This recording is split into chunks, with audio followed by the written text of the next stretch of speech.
Hello everybody and welcome to the semi-final edition of the Buildcorp NRC Review Show here at rugby.com.au. Joining me as always is former Wallaby Stephen Halls. Marty, how you going? Very well, thank you Steve. We had two crazy semi-finals on the weekend. Perth Spirit getting up over the Rays and of course the Country Eagles are going to host the final in Tamworth.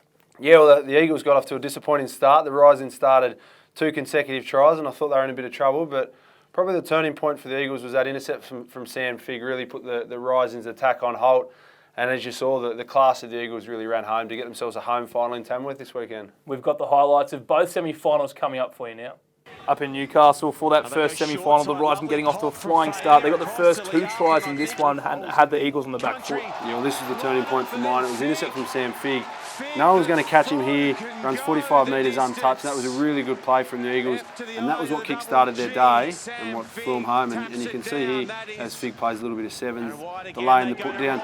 Reece Robinson, nice hands from Paulwitz down the short side on the right-hand side of the attack. And this one again, Robinson, open space, gets past Fainga, I think it is, and you know, he's improved every game, Reece Robinson. Like you said, the Eagles were under the pump early, and it must be really pleasing for their coach, Darren Coleman, that they were able to come back like this. Jake Gordon here breaks through and shows amazing strength to carry Colby Fainga from about 10 metres out and jot the ball down. He's going to be fantastic all season. He's been fantastic all season, and he'll be another one in the final. Yeah, well, look, if there's one weakness from the Eagles that was shown on the weekend, it was probably the front of their line-out more. 2 tries the Rising scored, but the Eagles were just too good. Jake Gordon, for mine, the best player on the field. Sam Figg was outstanding, but Gordon was by far and away the most influential player on the field that day. Having a look now at the summary of the first semi-final, Sam Figg, Reece Robinson and Jake Gordon all with doubles for the Eagles. Yeah, well, the Rising through Naivalu and Pat Liafa and Geordie Reid all crossed the line, but 50-24, pretty convincing scoreline. Up to Pittwater Park for the second semi-final. The Rays hoping to make it an all New South Wales Buildcorp NRC Grand Final. Damien Fitzpatrick with the first 6-pointer.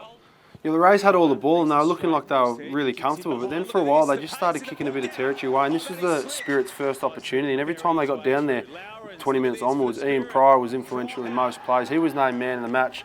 Normally a halfback, Ian Pryor, but starting to show his maturity as a number 10. And speaking of maturity, you see Heath Tessman and the line out here. Again, good sides have good set piece, and the Perth Spirit, they're going to be looking to use this next week in the final in Tamworth, no doubt. Absolutely, the forwards really dominated up there at Rat Park. Richard Wolfe here Harry Jones laid one on for Richard Wolfe down the sideline. Gave the Sydney Rays a bit of a sniff, but at the end of the day, Perth were far too strong in this one. Yeah, they were. The discipline from the Rays at breakdown was poor. Again, set piece, you see a terrible attempt at a line-out D.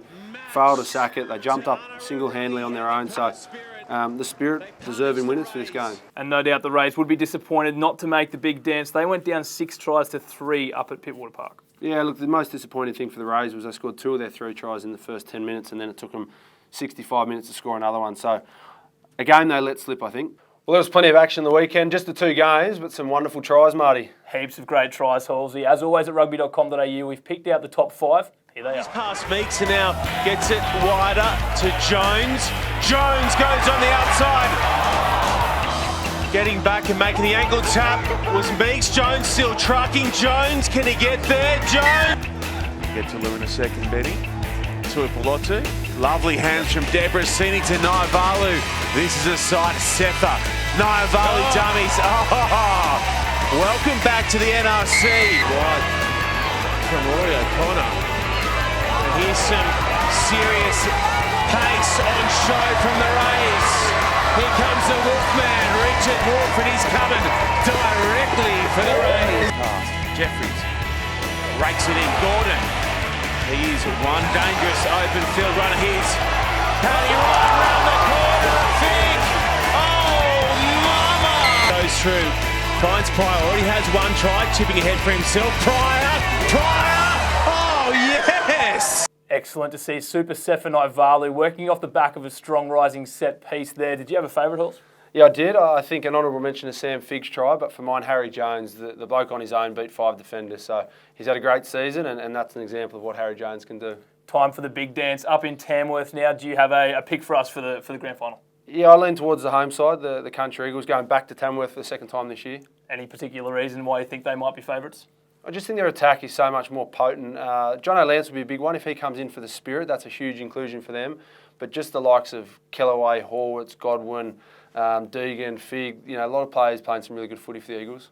Should be an absolute cracker. But that's it from us here at the review show for rugby.com.au, the semi-final edition. Here are the best photos from around the grounds.